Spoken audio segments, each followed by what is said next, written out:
Hello folks, this is Sunday, October the 25th, and I'm Gert-Jan Zwiggelaar, your host, my 2 bits worth television. And the first thing I want to do is I'm going to do a little demonstration, a little scientific demonstration here.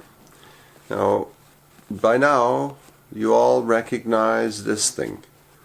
The ubiquitous blue-fronted face mask. Now, I was referring to these things as a coffee filter. You know, what are you doing wearing a coffee filter over your face? But then it occurred to me, I should actually see if this thing would be an effective coffee filter. And so, what I've done is, in order to make sure that this demonstration is totally scientific, this is an unopened bottle of water from the superstore, so that you can see that it is in fact a bottle of drinking water. So I have to open this. It's full. Okay, so I just broke the seal. I have a little bowl here because just in case I spill some water. Now realize that your breath, there's a lot of moisture in your breath. And that's the thing, is your body gets rid of things, not just through your urine and your feces, but also your breath. Stuff is in your lungs, it has to come out, and it is the stuff is suspended in a liquid form. And sometimes, you know, you cough up a lump of something, and then you get rid of that.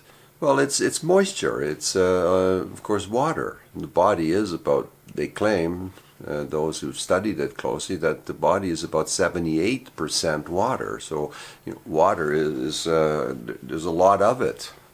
So anyway, here is this thing that I call the coffee filter, but as you will see, this is anything but. So now imagine your breath. So now I have to hold it with my mouth here a little bit, okay? Just because otherwise I can't stretch it and pour the water. So I'm just going to pour water in here, okay?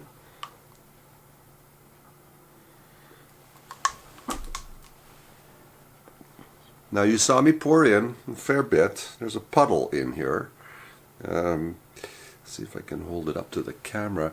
If you can see the puddle. Well, you can't really see the puddle, but there's a puddle in here.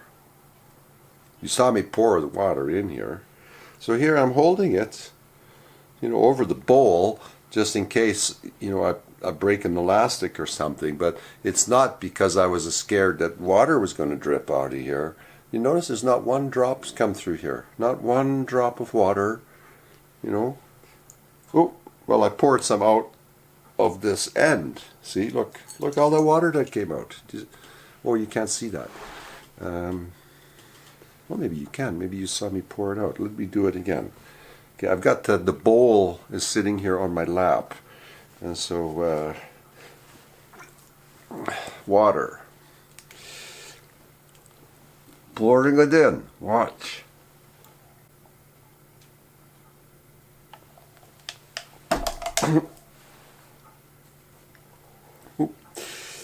Notice, not one drop is coming out of here. So now you imagine people are wearing these things for hours on end. Some people wearing these things all day, breathing in and out. The moisture that's supposed to come out of the body and be dissipated into the environment is staying inside this face mask. And so you're breathing back and forth ever more tainted moisture, and indeed this thing is moist on the inside. This is all wet on the inside, not on the outside. It's dry, but on the inside is moist. So now you're wearing this for hours on end, moisture collecting on the inside of this mask. People are going to end up breathing back an increasing amount of moisture into the lungs. And what happens when you have an overabundance of moisture in your lungs? Apparently that's what pneumonia is you've got essentially water on your lungs, in your lungs, water, moisture. And the body is now overwhelmed by it, and the lungs can't get rid of it now because there's too much of it. And so it's my suspicion that one of the things that's going to happen is increasing numbers of people are going to end up with respiratory issues, possibly pneumonia, but certainly issues with the respiratory tract, the lungs too. And of course it's going to do something with regard to how the blood handles oxygen, because the lungs are going to be compromised to some degree, and so I think there may be an issue that might accrue there as well. I'm not sure. I'm not a medical doctor. And then, of course, the increasing in this moisture on inside this mask, what's that going to do to the skin of your face here? And I've seen photographs of people who have worn these things for a prolonged period of time, and this is all turned into a rash, into a horrible, pimply, ugly-looking rash. Yeah, and now also, since water will not go through it, the amount of air that this thing can suck in is also impeded. So now you are restricting the amount of air you can take in. You are concentrating what may become ever more toxic liquid on the inside of the mask and back into your lungs, back and forth, back and forth. This is a horror story. This is a total disaster. And it's even been proven, and more than one person was tested with regard to this. But doctors, surgeons who perform surgeries without wearing one of these surgical mask type things have a lower infection rate in their patients than those wearing these masks. So it does actually cause a problem. So these things are really, I don't know, it's some sort of a diabolical, satanic invention. And it's a wonder that they had so many millions and millions of these already ready. And then, of course, are turning them out in greater numbers. And what is now also resulting is we have these contaminated little things, these contaminated masks, and they are now showing up as garbage on the ground and on beaches and lots of places. And so, not that I buy into germ theory, but there certainly will be some kind of a residue left in these masks that could be bacterial also, and bacteria, that's definitely something that can infect people. Bacteria can, but this idea of viruses, it isn't what they are claiming. The virus is what is called a virus, and is many different ones. Your body is covered with this stuff. Is simply the just like dead skin. The body is in itself an organism made up of millions and millions and millions of individual organisms. These are your cells, and they have cycles. Biological cycles, and they cleanse themselves, just like a washing machine is used to clean your clothes. The cell has a built-in washing machine basically that deals with aberrant materials that may have been somehow inadvertently absorbed into the cell. Let's say just like an oyster, there's an oyster, there's a little grain of sand, it's an irritant, and it builds a pearl around that irritating grain of sand, which has sharp edges, and so it builds this pearl around it, which is all smooth and is more easy on that mollusk. Well, the cell if there is anything in there that shouldn't be there. And that can be because of the amount of toxins that are in our environment, in our food, in our air, in our water.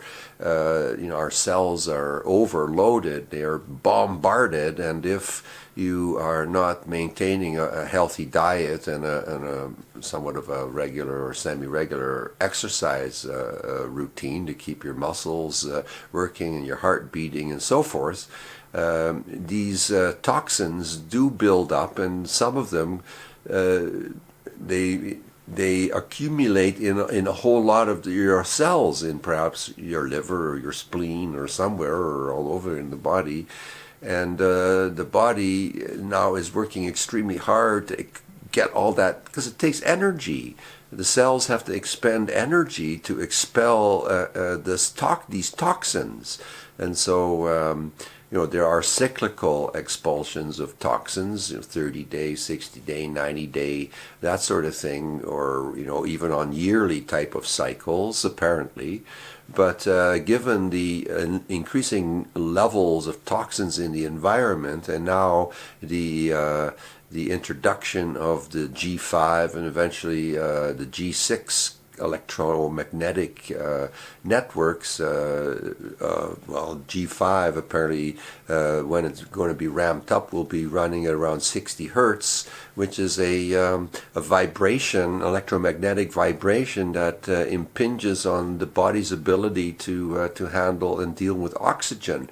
Well, you got to realize the body's 78% water, and oxygen is a primary ingredient in water. It's two hydrogen and an oxygen molecule. So if G5 electromagnetics will impinge on our ability to metabolize and work with oxygen, it's going to affect our bodies greatly.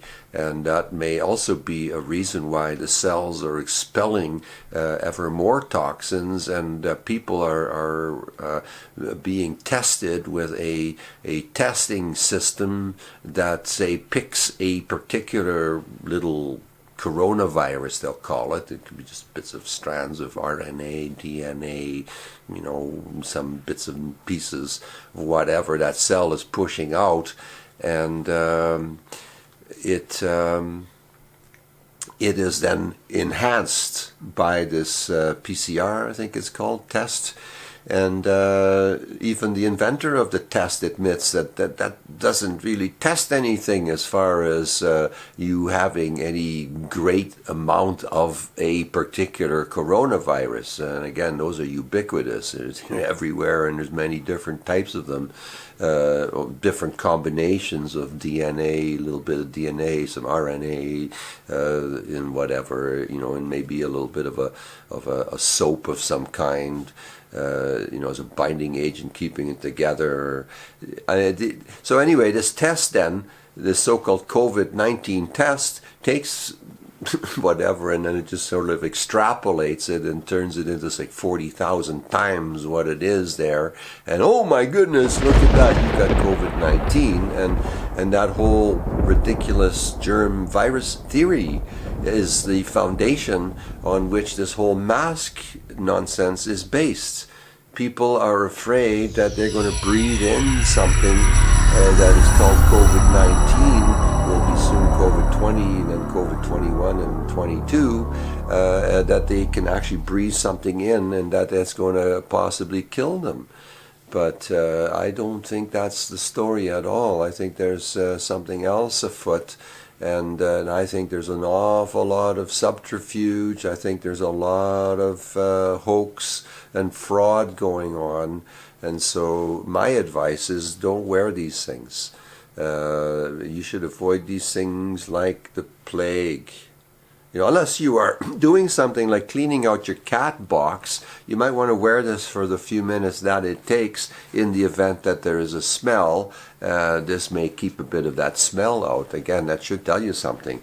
Because if it keeps the smell out, then obviously there's not a lot of air getting in here, is there?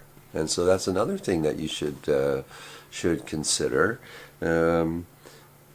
you are seriously risking your health. And subsequently, when I go to the grocery store, the superstore, Real Canadian Superstore, there is a person now standing at the door saying, would you like a mask? We provide free masks at the service counter. And so I asked the chap, I said, well, why would I want to put on a mask? You know, the only reason I would buy or wear one of these masks is if I bought into bullshit. I told him that straight to his face as I walked into the store, and I'm one of very few with no mask on. And when I meet somebody, particularly when they're pretty women, and there's few that are not wearing masks, but every once in a while I'll meet somebody who's not wearing a mask. Either male or female, but you know, if there's a pretty woman not wearing a mask, and I'll make certainly a point of saying, gosh, it sure is nice to see your face, and quite often I get into a nice and pleasant conversation for a little while without practicing any kind of distancing.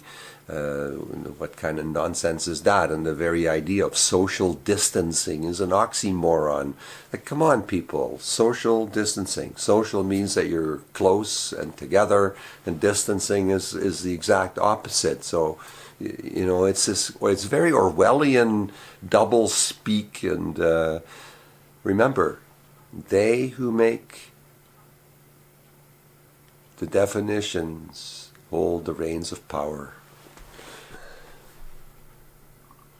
Yeah, so the reins of power are held by they who make the definitions, and Antonio Fauci and Deborah Birx and that guy Tedros in the World Health Organization. These guys are making definitions.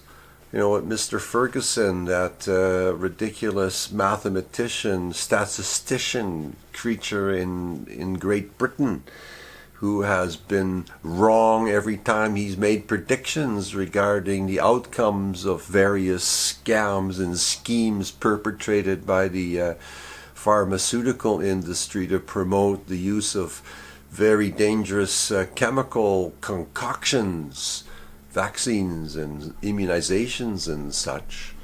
And these people have perpetrated a terrible criminal act that has resulted now in many, many dire circumstances accruing for ever more people worldwide. A lot of people have lost their businesses. A lot of people are losing their homes. When the rent moratorium comes off, a lot of people are going to be evicted. They figure about 8 million people in the States, I think the numbers likely will be higher, of people will be evicted because by now the landlords, they can't carry it any longer. And of course the banks, they're not helping all that much. They are calling in the arrears as they would. As we are all waiting for some sort of a reset. Now, I don't believe this is... Well, they're trying to promote this idea of a debt jubilee, which is something that did happen at a time in the past. Every 7 years there was a debt jubilee where people were forgiven their debts and they were given the opportunity to start over. I mean, people do recognize, or did recognize, that circumstances accrue, and not everyone is completely in control of some of those circumstances. And some of those circumstances, like as in what's going on now, people are losing their businesses, they're losing their homes, they're losing, in fact, their lives. And many people are committing suicide. Suicide rates are up. Because even young people, they are recognizing that the way things are unfolding, if they continue to go the way that some people are predicting, that we are going to see something that is going to be so horrible that it'll make what Solzhenitsyn wrote about in the Gulag Archipelago books seem like those people were out on some kind of a lovely church picnic on a lovely day in August, you know, chirping, you know, birds, and of course there's always the potential of an ant invasion at your picnic. But yeah, we can call those ants, little vermin, but they need to live too, and so you just have to learn to deal with them. Ants, I think they're pretty important. Pretty amazing little creatures, aren't they, ants? So anyway, we've talked about the mask, and now I want to talk a little bit about the pharmaceutical industry, which of course you know is largely a Jewish monopoly, and there's a particular Jewish family, the Sacklers, who perpetrated a horrible crime that has resulted in, probably close to 1 million deaths, mostly white people, from OxyContin addiction. And I know of somebody that died from OxyContin. There's a chap that used to come and visit me every now and then in a building that I lived in some years ago. And he had an issue with pain. I think it was he may have suffered a back problem or something. I don't recall that. But he liked alcohol, beer in particular, and he had OxyContin was prescribed. And at some point, everybody was wondering, well, where's Dana? Where's Dana? I hadn't seen Dana for a while. And Dana was always very well dressed and groomed and looked after himself.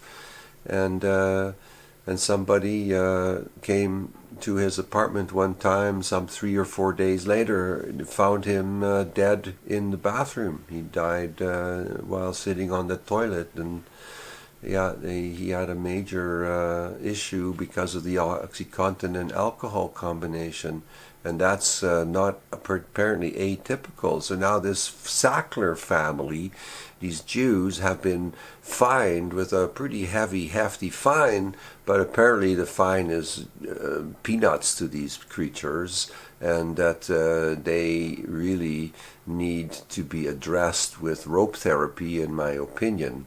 And so that leads me to bring up the fact that today, this is episode 11 of my 2 Bits Worth television, TV, and I promised that I would continue giving you some lessons in knots, how to tie important knots. And so I want to get on with that part of our presentation. Oh, before I do that, I promised I was going to show you my old Boy Scout uniform. And so I happen to have it brought out. And here it is. This is the uniform that I wore when I was about 15 years old. And you can see there's a lot of stuff on here, and you can see my Queen Scout and First Class badges there, and the surrounding badges. Now you got to think of all these badges as, in the military, those would be medals. Okay, so and you see these 3 stripes on the pocket here. That means that I was a Troop Scout. That's like Master Sergeant. And up here I have 2 pins from the CIL Dominion Company for my marksmanship. So I got my bronze and my silver, but unfortunately my family moved away from Edmonton, and I was no longer connected with this scout troop that had this program. So we were learning marksmanship and how to handle firearms safely, which I think is incredibly important training. All children should get that in school.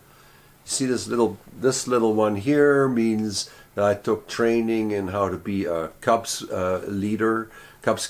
So as a Boy Scout at 15, I was able to lead Cub Scouts and do things for Cub Scouts at Assist and Aquila, for example. This is a badge that indicates that this troop is from the city of Edmonton. This here is my silver training, silver level in St. John ambulance training. Again, my family moved when I was just about the end of my 15th year from Edmonton to Saskatoon, and so there was no scouting troop like this there, and so my scouting career essentially ended, which is kind of sad. This little badge with the two hands, that's an interpreter's badge, because I can speak more than one language, and I can, Dutch and English in that particular case. This is the Queen's Scout badge. That's the highest level of, essentially what a Boy Scout earns. It's a very special level. I received my certificate at a very special ceremony in the Parliament building in Edmonton, and at that time was presented the certificate by Roland Michener, who was the Lieutenant Governor of Canada and the head commissioner for Boy Scouts of Canada. This big badge is my first class. So there's a whole lot of stuff that I had to do in order to get this badge and that badge. And then, let me see, this one's a Pathfinder badge. I was advanced training in using a compass and maps and finding my way around. I took training in firefighting. So that's what that is. On this side, this is the troop, Bonnie Doon, 19th Bonnie Doon. My troop was the Banshees. The 19th Bonnie Doon troops, there were two of them, the Banshees and I forget the name of the other troop. They met on different nights at the community center.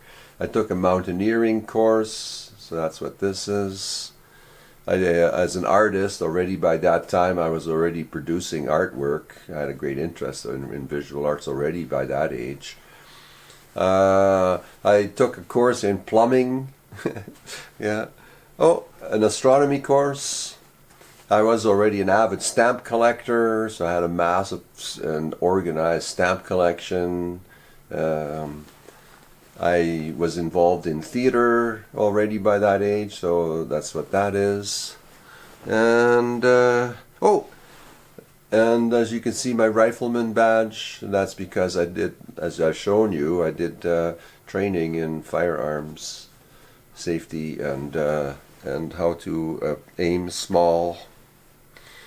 So that's that. Had I stayed longer in Saskatoon, I would have had more badges, because again, that was something I was into, learn as much as I could and be rewarded for it. So had I earned one more of these badges on this side of the sleeve, I would have ended up with a red and white cord, and then eventually, as that again accumulated, I would have ended up with a golden cord. But be that as it may. And then these are my year pins here, number of years in Cub Scouts, number of years in Boy Scouts. And and then this is the badge for the province of Alberta, this one here on this pocket here. And this white cord is my whistle cord, but my scout whistle, I have no idea where that went. And the Stetson is no longer around. I don't know where that went. And the scarf. This particular troop had a yellow and green scarf, but that's I have no idea where that is anymore. I mean, this uniform, you got to think about it. I was 15 when I no longer wore this thing. But that shows you that I do have some qualifications as far as knot tying is concerned. So I can show you some more knots, and I've been practicing a particular knot that I think is one of the more important knots. It's a very, very elegant knot, and it's called the bowline. But it takes a little bit of figuring out this particular knot, the bowline. And so let me show you how to use this, for example, in the event that you need to scale down a wall, or you need to scale down the side of a canyon. Well, you need a loop, obviously, around your body that has a knot that will not slip, but you can still undo, because, if you're using climbing rope, or expensive rope like this particular rope, you want to be able to undo it. So the way to do a proper bowline is you take the rope, sitting on it. Hang on here. You take the rope, and I'm going to show it here up a little bit close and see if I can show you this. So you've got this is the short, here's the end of it, okay? So now watch. I'm going to put this rope underneath the longer part of the rope, and I'm going to loop it back towards my body through this, what now is forming as kind of like a you know, a loop here. So I'm going to go around here inside and bring it back. See, bring it back. Show it you as many different ways as I can. Bring it back over this piece, over. Grab it and then pull it back through the loop that's around your wrist. Pull it tight, and what you have here now is what is called a bowline. A bowline. And it's a very, very beautiful knot. Very effective. Will never come undone when there's tension on here. But yet, if you want to undo it, all you do is just wiggle it loose. There it is. Now, let me show you a different way to make this. This is where I always get confused. And so, I've got to make a loop. And this comes up through the loop. Comes up and around. And back through here. This one. See? It ties up. Now you look at how beautiful, elegant that is. See, when we tighten it. Oh, hang on. Because you know, you want to make sure it's tight on there. Hang on now, have I got this right or not?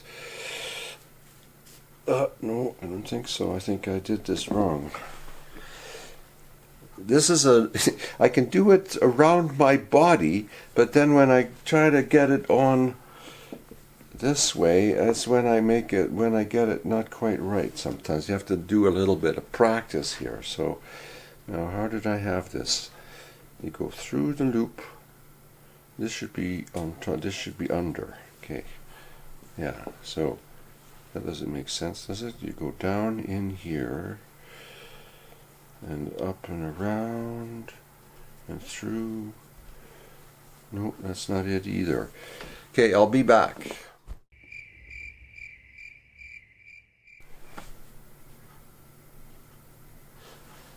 Yeah, okay, so the best thing to do is let's examine this knot, okay? This is the bowline, because this knot has always been one that's confused me, other than, you know, putting it around my body, because that's how I used it when I was doing some mountaineering training. That's when I learned the bowline, but I've never really tied it. I don't use it otherwise, but let's just make sure we learn this correctly. And so, as you can see, what I've got here is this is the long part of the rope here, and the loop is the long part is on the top of this little loop. Okay? And so you take the end of the rope and it goes down into this little loop and around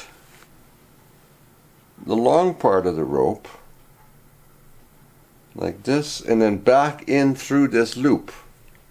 Oops, where's it? There, over top, and then back up and through the loop, so it forms another loop. You see? I hope you can see this. So it forms another loop, and now you have these two loops that are interlocked basically, and that becomes the bowline. The reason it's called a bowline is that it could be used for tying off a ship on the bow. Bowline.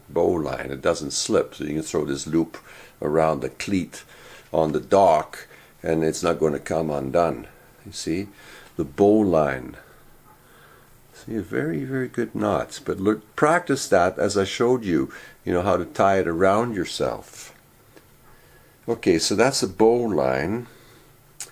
Alright, let's have a look at something that is really useful if you need to tie a rope to a pole. And so this is a nice round little pole unit here. So what you do is you form one loop and another loop. So one is over and the other one's under, and you just simply put them over top of each other like this, and you can slip it over the pole, and you end up with this particular knot, which will hold that rope onto a pole, you see.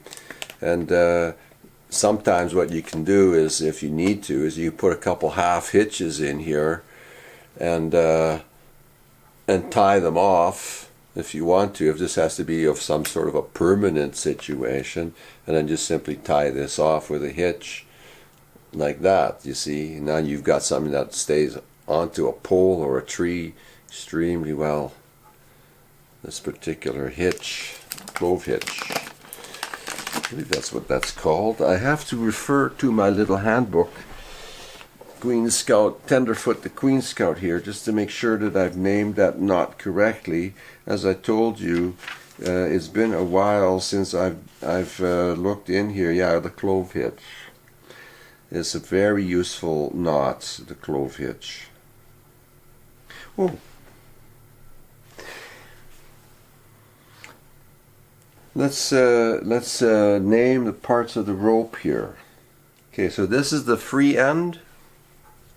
The end of this thing is the free end.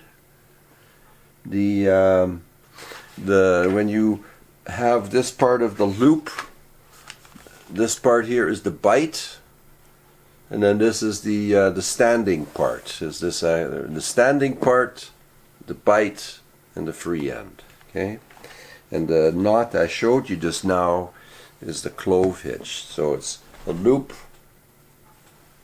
and then another loop, the opposites, and you just simply put them over top of each other. You can slip it over the pole, or in the event that you have to tie it around a tree, and of course you can't slip it over top, then you have to put it up around the tree and make that knot.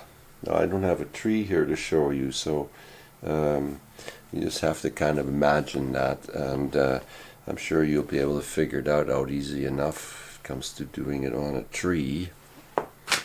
And so what I just showed you was a bowline, and I've shown you the clove hitch. And so there's the other one, that is one that you can put around a bumper, which is like a half a hitch, and then 2 round turns on the rope, which I almost showed you. Is you put it around, you sit back here, maybe you can see it a bit easier, is you take the rope, simply a half hitch, it's a half hitch around the object, and then 2 half hitches, and you can tie that off.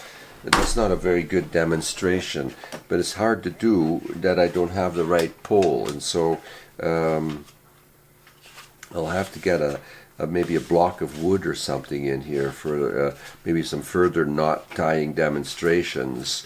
But at least you got to look at the bowline, and here you can see it in the book. The bowline, you can maybe stop the film if you want to refer to the picture. It might help you as well. So the bowline, and there's that half a hitch that I wanted to show you. See, it's a half hitch and 2 half round turns, and then you can tie it off, and that's very effective for tying around a bumper, say. If you need to tie around a bumper, if you have to hoist something up with your car.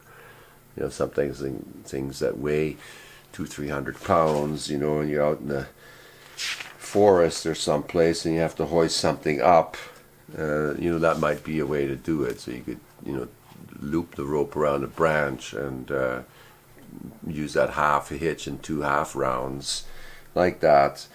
And then again, it's a knot that's easily undone, so it's not a permanent. That's the problem. Like a lot of people, because you don't know these knots, a lot of people tie things and then they can never get the knot undone, and then end up cutting the rope or whatever. And it's kind of, that's not the intent. Proper knots should be easily undone. course, unless you're trying to tie somebody to a chair, you don't want those knots to come undone. But if they're behind the back, not a great way to fasten somebody to a chair if the chair has arms would be duct tape, of course, and we've been seeing that in movies. But anyway, I want to read something here that you might appreciate, and it's up on my big screen. So it's called Subversive Thoughts. Nothing undermines the criminal Beltway regime like pointing directly at the major source of its extreme corruption, and that's the Jews and Jew lobbies, plural. For example, the banksters' lobby is no less Jew than the visible Israel lobby itself, and those bloodsuckers actually robbed Americans of many more of their hard-earned dollars than even their Jew Israel ever did. So, as to the Jew Big Pharma, second only to the Jew banksters, and part owned by them, it must have robbed and murdered by now many more Americans than Hitler and Hirohito ever did. Well, Hitler didn't murder Americans. Americans came to him and tried to murder him and his people. For example, the Jew Sacklers of Purdue Pharma killed off several times more Americans than Viet Cong and the NVA did. Example, the American diabetics who can't afford the 1,000% price of the Jew-peddled insulin are simply denied their right to life, let alone any liberty or pursuit of happiness. The only large American power structure that's not as yet totally Jew-controlled is the U.S. military, though every year hundreds of the Pentagon's generals and admirals are being treated to free trips to Israel. Would it be anti-Semitic to give it a miss? And only the Mossad knows just how many of the U.S. military's top brass ended up sharing their Tel Aviv beds with Talmudic transsexuals. While the goings-on in the White House may or may not look and smell like a kosher pig's breakfast, the political reality of the normalized Jew occupation of America remains unchanged and unacknowledged as such, as it's being perpetrated on the Jew banksters' behalf by the U.S. government itself. Yet, in the two world wars, the Jew Rothschild banksters exterminated many more Americans than Palestinians. The Palestinians, however, are relatively privileged to know officially that they live under the Jew occupation. By contrast, most of the not-so-privileged Americans, however, swindled and mutilated, still haven't got much of a clue. Having been thoroughly intimidated by the Talmudic tales of the Holocaust, an average American is compelled to rationalize that the little Jaime next door is not to blame. The little Jaime, however, loves his little nuclear-armed Israel, and as a compliant member of his criminal Khazar tribe, he is at best a victim perpetrator. And according to the Jews' own version of history, the last time they trusted their criminal ringleaders, the Jew Rothschild banksters, who funded the Nazi Party, some 6 million of them got gassed. Of course, we know that that whole story is absolute nonsense. There is no honor among thieves, and that's what most Americans are yet to learn as well. It would seem that Pearl Harbor, USS Liberty, and 9/11 should have been sufficiently instructive, all of them being inseparably entangled with the Jews' wars. In 1776, a minority of Americans stood up to King George and gained their independence. However, Americans don't know this, but they're still paying a tax to England. This whole business of them winning the war, actually the United States is still something of a colony Today, however, the majority of Americans forfeited their sovereignty to the King Jew, who scares the hell out of them just by crying, "Oy vey, Holocaust, Holocaust!" It would take a Nobel Prize winning economist lying on his deathbed to admit that a substantial proportion of the cost of living borne by the free-born Americans is comprised of the endless tributes extorted by the conquering Khazar horde. And wipe that concealed or that conceited smile off your face if you happen to be an Australian or a Brit or a Canadian. If the Yanks are being robbed of trillions of dollars, you are getting screwed out of dozens of billions in potential exports to the U.S. So, we do have this issue. Hey, who controls all of that world trade? Pretty much it's the entity. And on a final note, to talk about the unfortunate circumstance in France, but again, it's part and parcel of what's unfolding if we allow the Muslims to come in great numbers. A French school teacher got his throat cut after he racially separated his students and showed the chosen ones some pages of Charlie Hebdo with cartoons of Prophet Muhammad. Why then didn't he show them some pages of the Tales of the Holocaust as well? Could this little booklet be even more dangerous than cartoons of Prophet Muhammad? Some years ago, a Polish university tutor, Dariusz Ratachak, merely mentioned it to his students that the Holocaust extermination theory is not universally embraced by all outside the tenured academia. He was thrown out of his job, out of his home, and before long his partly decomposed body supposedly drove itself to a supermarket car park. No media whore was known to have gotten indignant over this heinous crime. Just like when Ernst Zundel's house was burnt down. There wasn't major media coverage of it. It was a bit of mention. But the crimes of the entity, that is covered up. And that's another reason why it's so important to learn some knots. So I want to get to the final knot of this particular presentation. And that will be the knot that I'm sure you've all been kind of wondering about, because I've been alluding to it. And so we'll do this now. Hey, why wait? And so what you need to do in order to make an effective knot, the one that I'm going to show you here, is you need to have a loop. And you need that loop. You hold it in your one hand, like this. And now what you need to do is actually, I've got to make this a little bit longer. Come back with this piece of the rope. Bring it back down like this. Okay? So now you got this loop and you got this loop. Right?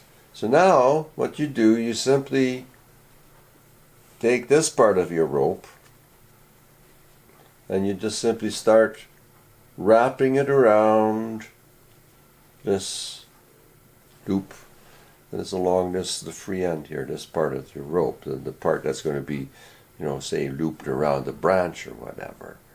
And so all you have to do is you just simply start wrapping this nice and tightly around like this. So what I want to do is, I think, albeit some people have, used a 7 loop piece here, but I think 13 rounds is best, because you want this particular part of the knot to be fairly long, actually, so that it can, come right up the side of the head here. A noose like this is the kind of noose that you would use if you're dropping your client who is getting the rope therapy. this is the kind of rope you use for that, because when that's up against the head and the body's dropped, it snaps the neck really effectively, because there's no way for the head to go up against this thing, especially when there's 13 loops. But it depends on the thickness of the rope as well. You know, if you have a really thick rope, you know, you will still end up with quite a large, you know, knot there. And so, but with this particular size rope, 13, it would be pretty good. So 1, 2, 3, 4, 5, 6, 7, 8, 9, 10, 11, 12, and 13. So now you wonder, okay, what's this loop for? Well, that you take what's left of the rope, put it through that loop, and then one of these will help you tighten that up there. So you'll see when you pull down on this part of the loop, you'll notice that you got that tightened on there. See, it's all tight now. And the other part of the rope will actually come up, see? So you got two, now you've got this part of your noose there. You see? So you just simply put it around the person's neck. Well, it's not a person, well, a person, I suppose, yeah. A creature, you know, a member of the international parasite. Now, if you worked it, you know, you might want to, this extra piece here, cut it off, or, you know, once you practice this a bit more, you can actually figure it out that you know, just end up with a little wee bit of rope at the end. Doesn't matter, but this will just get in the way, so I would just, you know, either tie it up, because again, you don't want to lose your good rope. You can maybe put maybe a sheep shank on there or something to get rid of that part. But anyway, that the point is that you see how that's done. It's actually a very simple knot. I find this knot way easier to do than the bowline. That bowline, that's one of those knots that just seems to. But you know, with practice, you get good at it. But this is the knot that really, you know, people should start considering, because there's a lot of people that are deserving of this. The people that have unleashed this, you know, 9/11 on us, that didn't the liberty. You know, Israel bombed an American ship that wasn't a ship of war. It was just simply a ship that was observing things going on during I believe it was during the 6-Day War, or during some conflict between Israel and its neighbors. Just pretty typical. Israel's been a problem there ever since it got parked there illegally. Nonsense. But anyway, but it's not just that, not just tentacles of the international parasite. But certainly they're minions of that are, you know, causing us all this pain and suffering over this COVID hoax, the COVIDocost. You know, I think Anthony Fauci deserves this therapy, and Deborah Birx definitely deserves this therapy.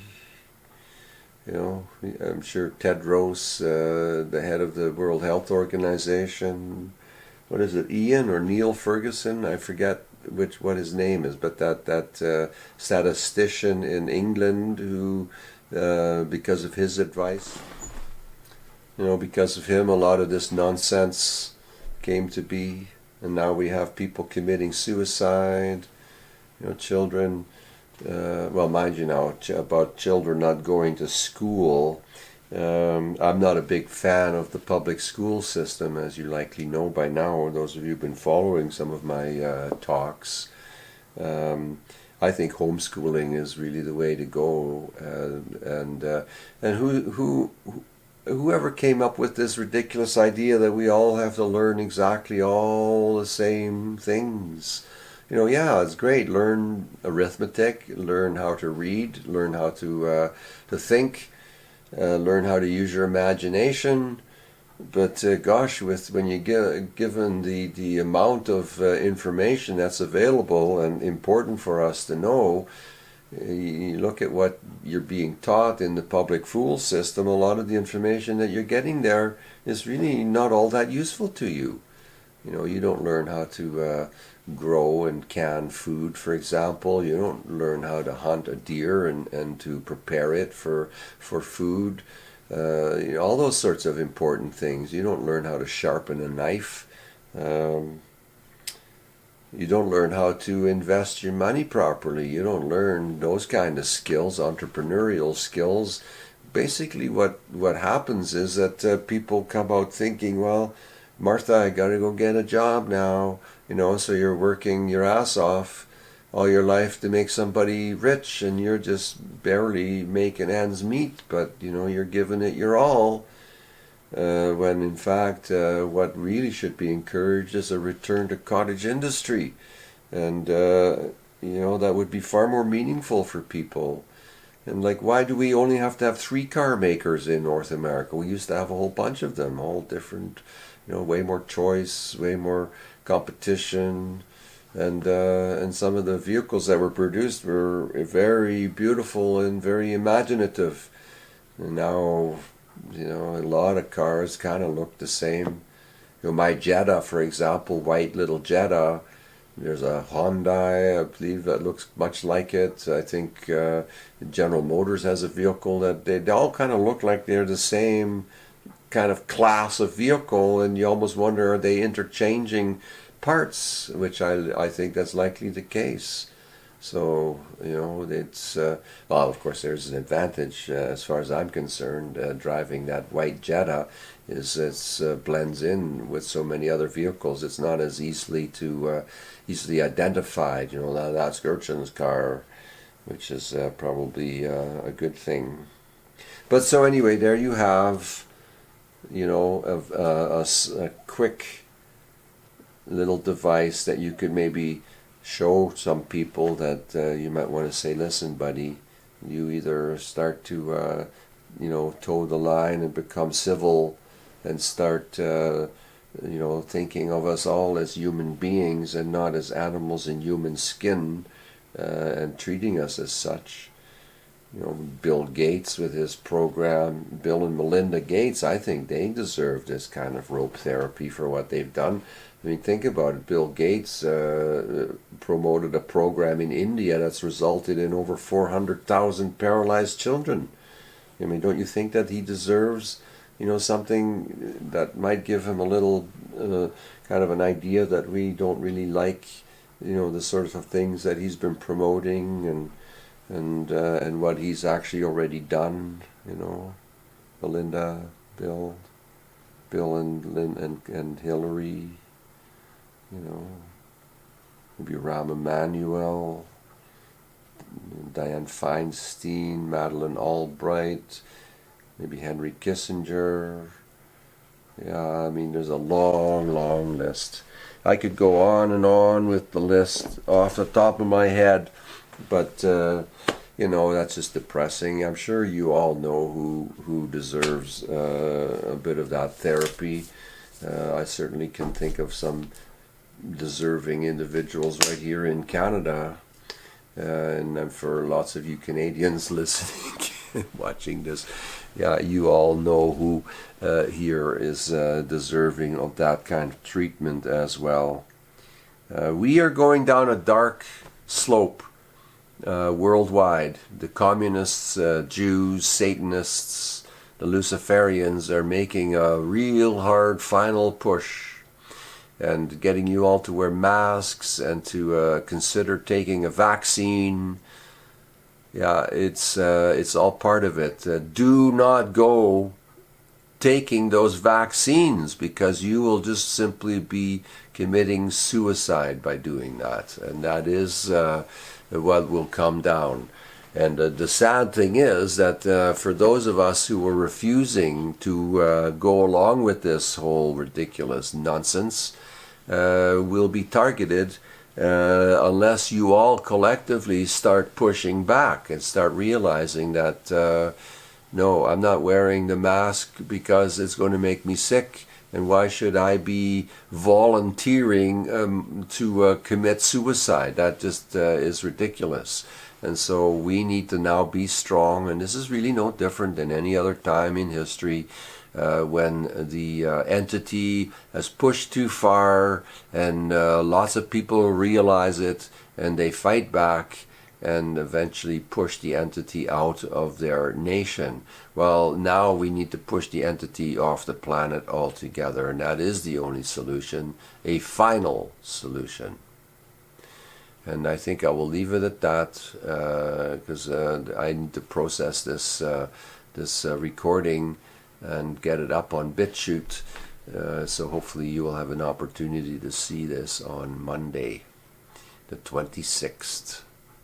Okay, well, this is Gertjan Zwiglar signing off with a bit of a disjointed ramble about stuff. Bit by bit we'll get this thing kind of fine-tuned. I'm not Tucker Carlson, and I don't have writers, and I don't have a teleprompter to read from, although I was reading off my screen here those earlier presentations about what needs to happen and who is responsible for the things that are happening. And so, yeah, I think it's all pretty kind of depressing, really, when you start thinking about it in any great length, and then you start contemplating, well, what can I, as a little person, do about all of this? We are, many, but we're also one individual person sitting, perhaps, or with your friends or family watching these videos and thinking, well, what can we actually do? We are so powerless. But you're not powerless. What you really need to do is just simply start talking to more and more people about the kinds of things that I'm espousing, and that you're learning from Jim Rizzoli and Diane King, and from, say, Max Egan and others, to realize that we are in those kind of interesting times, which, like other times, at some point, things get a little bit nasty, and blood ends up being spilled. It's just inevitable. It's just the way it is. This planet isn't perfect yet. And we, who are the ones that are targeted, and the race that I belong to, and probably many of you watching these videos likely also are members of the white race, you realize that our race is being overtly genocided, and the entity that is responsible is pushing, for the elimination of a large number of us. And I don't like that very much, and I think you shouldn't like that very much, and you should take a great exception to that, and realize that we're in a situation where it's either us or it's them. And I'm not about to go down that dark trail without digging my heels in, and I think you shouldn't go down there either without digging your heels in. So let's do something about what's intended, and make sure that you've got ammo, and you've got working arms, and you've got stockpiled food and water, and realize that things are going to get ugly for a while. And cowering in the corner and looking at this all with great fear, that's not going to help you. Fear is false evidence appearing real. So gather your wits, take the precautions necessary, get to know your neighbors if you don't know them yet. Get to know your neighbors, and strengthen your community. And for heaven's sake, stop wearing those ridiculous masks. Okay, Gertjan Zwiglar signing off, and we'll talk to you again real soon.